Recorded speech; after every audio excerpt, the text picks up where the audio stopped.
All right, let's get it in. A few weeks ago, Dr. Cologne put up a video where he was basically chastising foundational Black Americans and how they critique his videos. And basically, he was suggesting that if we haven't experienced the history of hip hop, we really can't speak to it.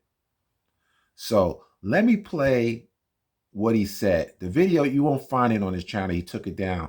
But I was able to record a small excerpt of it because I had a feeling he might take it down.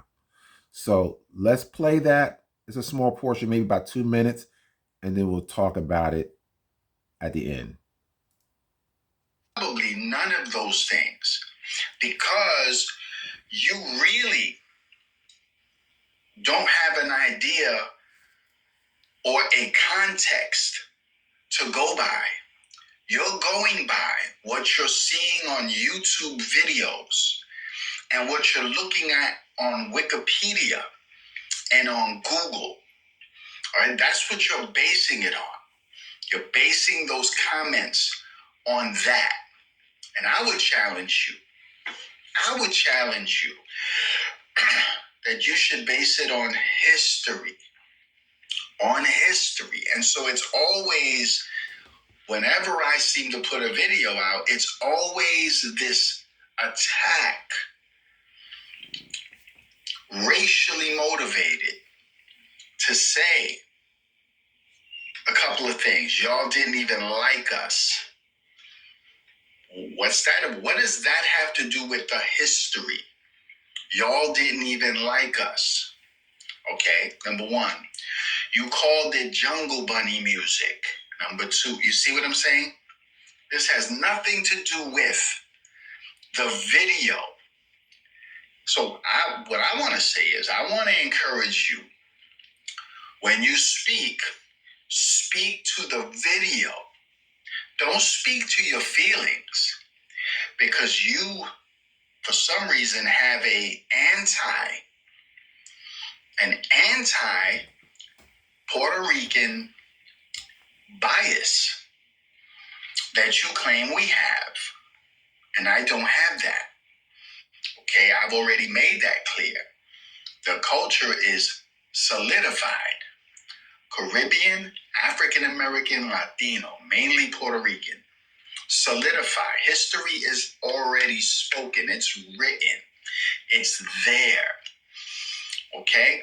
So, as people get in the comments and then call me out and say you're really in denial as to what happened. No, you can't make statements like that based around somebody. First of all, based around somebody you don't know. So the video was about Charlie Chase. So based around somebody you don't know him personally. Based around somebody you don't know me personally. Okay, you don't know the history of these people.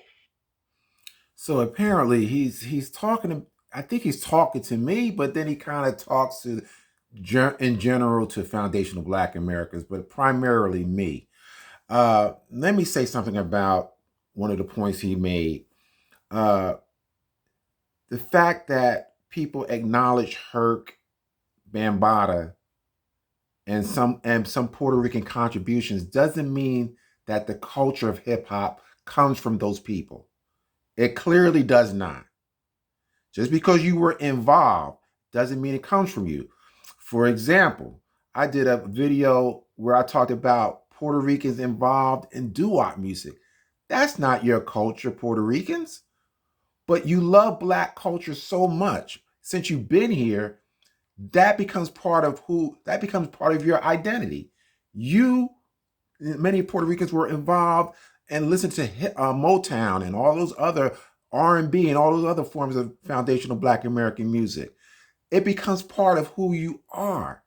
There's the very same thing with the Caribbean people from Jamaica or Barbados, wherever they come from. When they get to America, They love our music. They assimilate to our culture, into our music.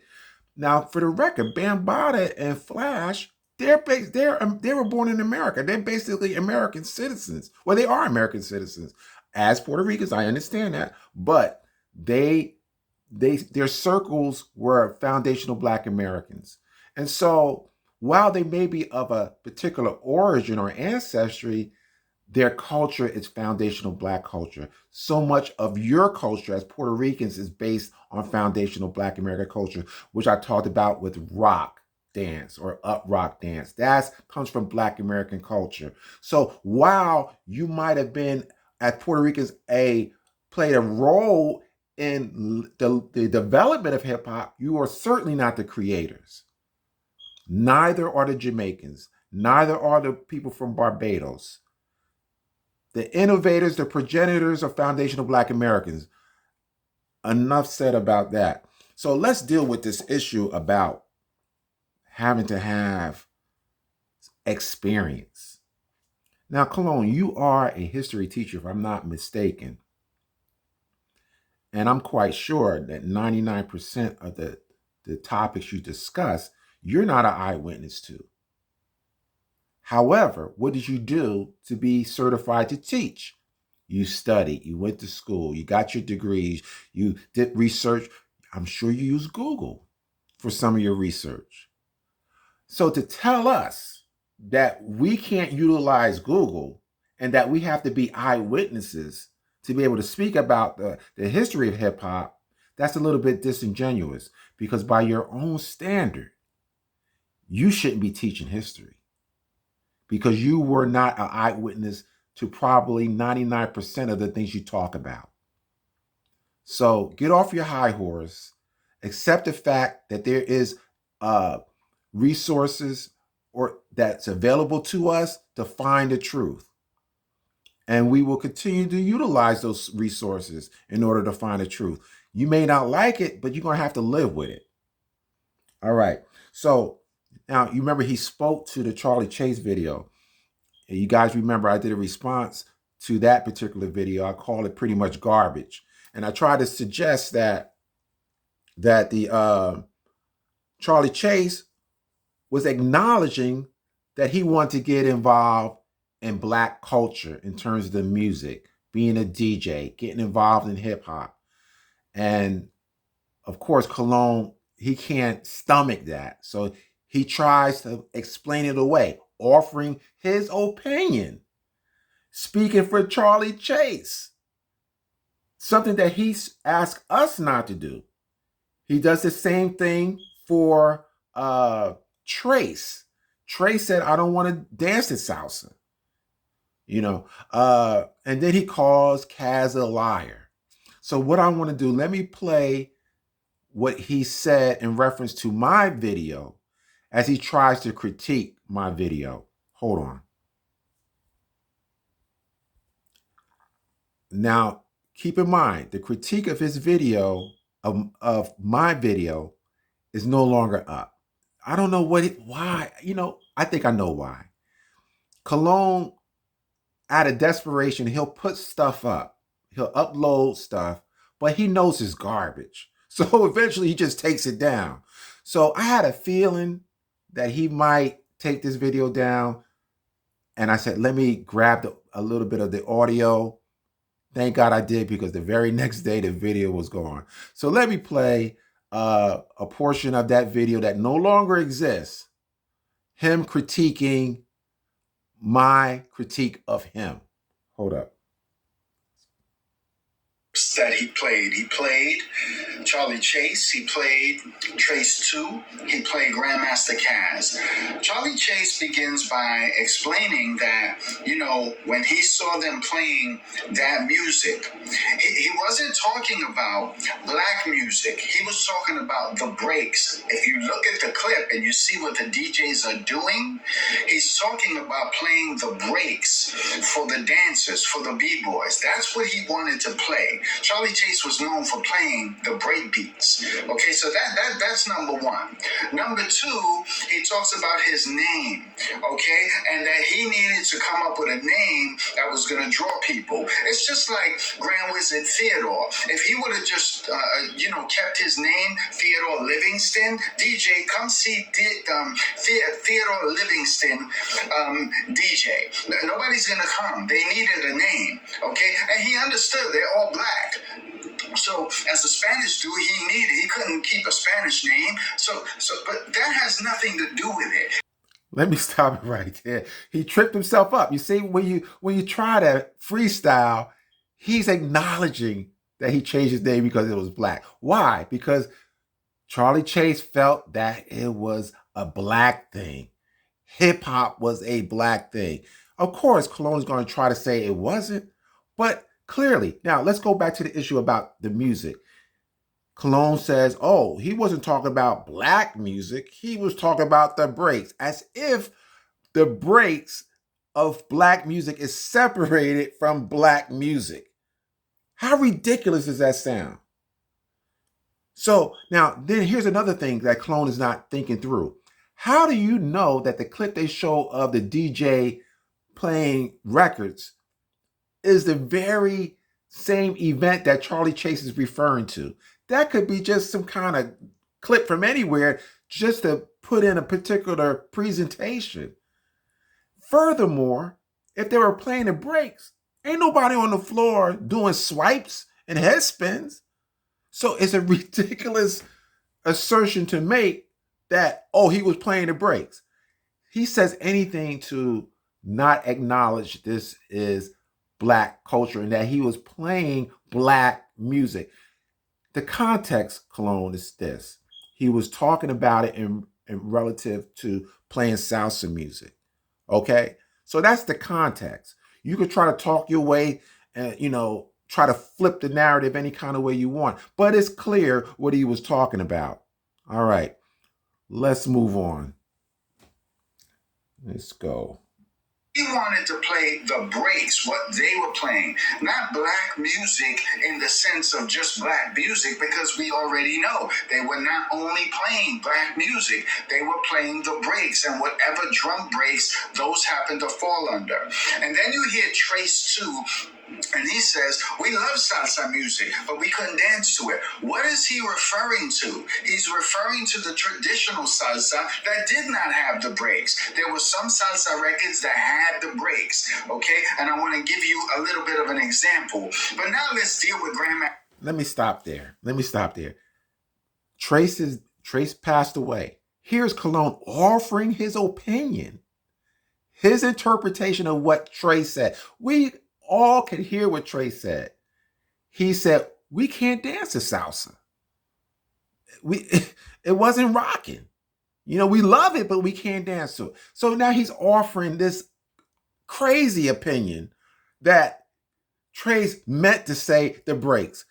But he's constantly telling us, you FBA people, if you haven't experienced it, then you can't speak on it. Don't offer your opinion. But yet he does it all the time. Now he's going to talk about Kaz.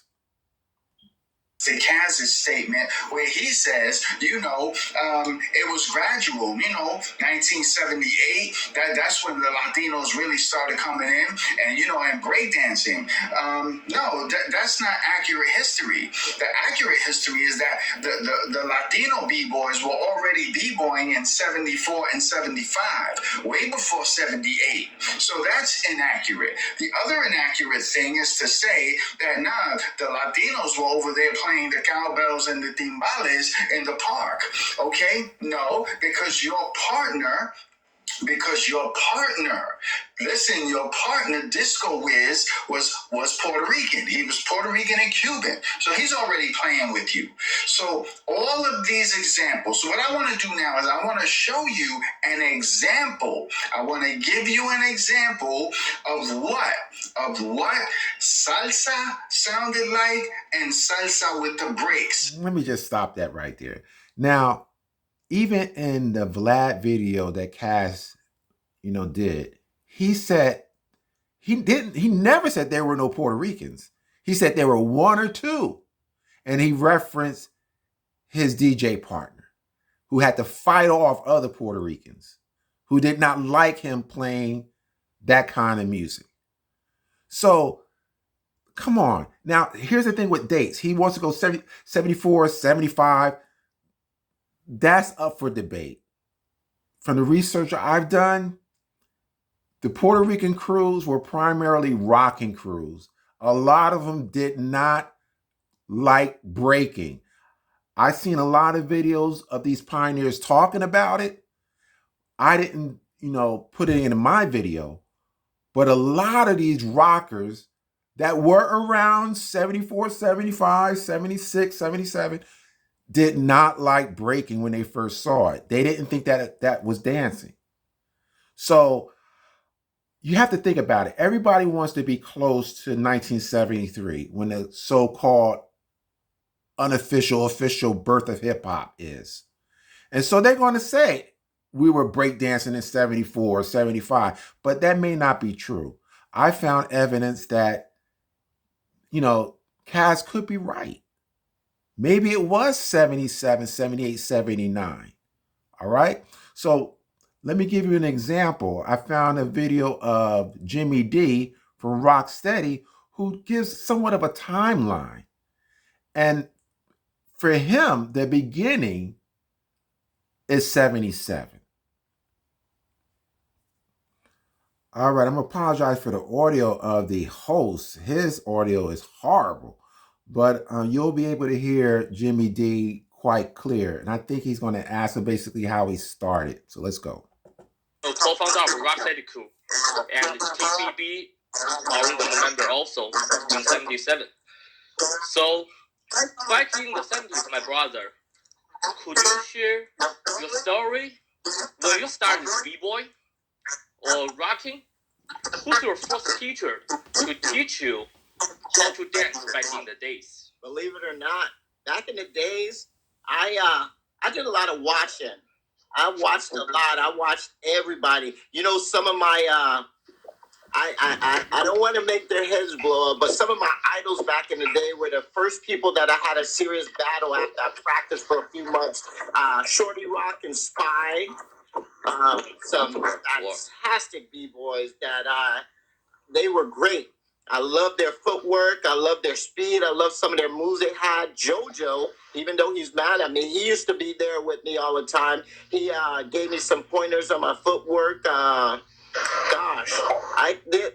Like I said, I could never say that everybody influenced me. We all influenced each other because back in the day, none of us knew what rocking was, especially floor rocking. So we all took ideas from each other. We copied a lot of stuff we saw out of the jams and stuff like that, and we incorporated it to ourselves to make it just a little bit different because we didn't want to be biters. Biters were people that just did the same exact move they saw somebody else did.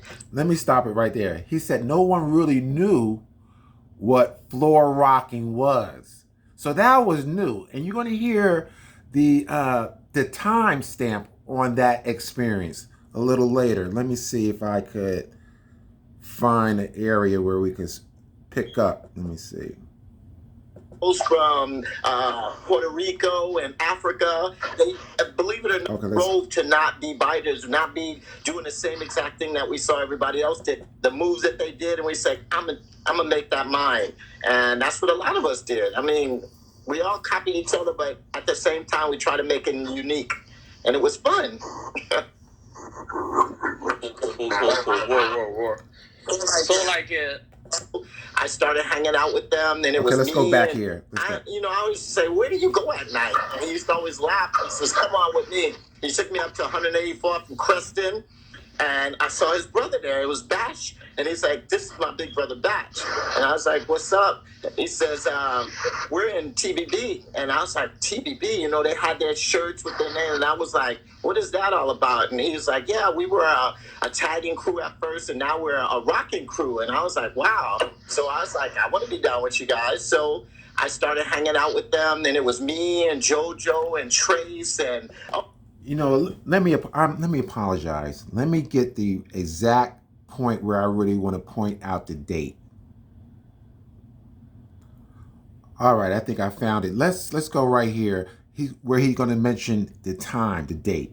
Together to join the TBB during the time. I met Jimmy Lee, and Jimmy Lee is Batch's little brother, and Jimmy Lee was. They were all taggers. They used to go to the train yards and tag. And since Jimmy Lee became my best friend, we used to started hanging out together. And in '77, he took me up to Creston, and I always say, "Where do you go at night?" And he used to always laugh. He says, "Come on with me." He took me up to 184th and Creston, and I saw his brother there. It was Batch, and he's like, "This is my big brother Batch." And I was like, "What's up?" He says, "We're in TBB," and I was like, "TBB?" They had their shirts with their name, and I was like, "What is that all about?" And he was like, "Yeah, we were a tagging crew at first, and now we're a rocking crew." And I was like, "Wow!" So I was like, "I want to be down with you guys." So I started hanging out with them. Then it was me and JoJo and Trace and, oh my God, I could name hundreds of people that we used to all meet up on Creston Avenue. And we all were part of TBB. TBB was the thing in the Bronx, and that was it. That was the biggest group that I knew in the Bronx, and they were the best rockers out there. So I wanted to be part of the best, and I learned from them. The top rock, you had to learn your top rock before you could hit the floor. So that was one of the places to learn. All right, so you heard him what he said. Now you heard the date, 77, and he said that TBB was a rocking crew. And he said at the end, if you want to learn your top rock, these were the guys that you had to deal with. Okay? So did they go to the floor? Maybe. But were they really do a whole lot of floor work? I don't get the sense that they did in 77. I don't get that sense. That's just my sense. That's my take on it. Now, let me play this little bit of Charlie Rock. And this is going to go to Grandmaster Caz's timeline. Remember, he said 78, 79. You have to remember, Cologne said that he was lying. Cologne said it was much earlier. I think they were rockers much earlier, the Puerto Ricans, more so than B-boys. Okay? So, listen to what Charlie Rock, and from most people, have a very favorable opinion of Charlie Rock. He seems to call balls and strikes. And so, let's listen to his perception of, let's hear his timeline. All right? And when he felt Puerto Ricans came in bigger numbers. Let's do this. And the graffiti narrative really gets merged really in the 80s, particularly with Bambaataa. That's his doing, to be honest. And it really got merged because in the early 80s, Bam and them started going down to the village. And I'm there. I'm a Zulu kid, so I'm down there with him as well.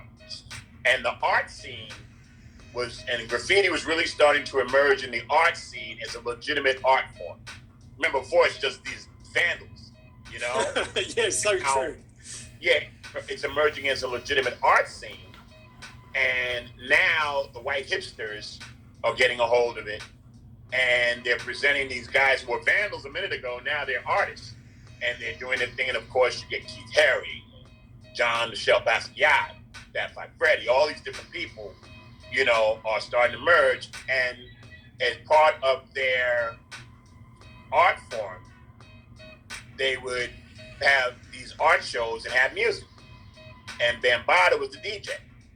And then they also merge into these guys called Rocksteady, who were the guys who really started picking up the B-boy mantle when we had left it. We were old. We were 18. By the time 78 come, we've left it alone. We're doing whatever. The Puerto Rican dudes kept it going. They're the bridge. They are the bridge that brings it from where we stopped in 78 into 1980, 81, 79, 80, 81 with Rocky. Now, do I have to even explain that?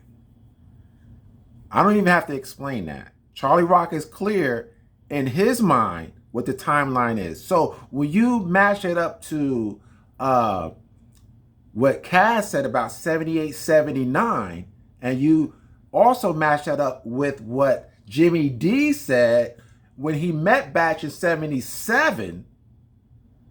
It kind of lines up. Like, again, you have to understand, everybody want to move the timeline back to 73, close to 73 as possible. But I believe many of those Puerto Rican crews back in those times were pure rocking crews, up rocking crews. All right, let me move to another quick thing. Hold on. I was going to go into another example, but I'm not going to do that. Let me end this video. The video is getting longer than I like. Let me say this. This is my challenge to Cologne, Randy, anybody that thinks like them. I challenge you guys to show me a video of a foundational Black American that says hip hop was created by Puerto Ricans. I challenge you to do that, and I bet you can't do that. You know why? Because it's from our culture. That's why you'll never find it. I'm going to give you 3 examples of Puerto Ricans who say that hip hop comes from Black culture. I'm going to end it with this, okay? These 3 examples. But now, mind you, it wasn't Puerto Rican culture. It was New York Black culture. And us Puerto Ricans who were there, we were Black. That's it. You know, it wasn't like we were coming out there with the, you know, fucking guayaberas and shit, you know, rhyming in Spanish.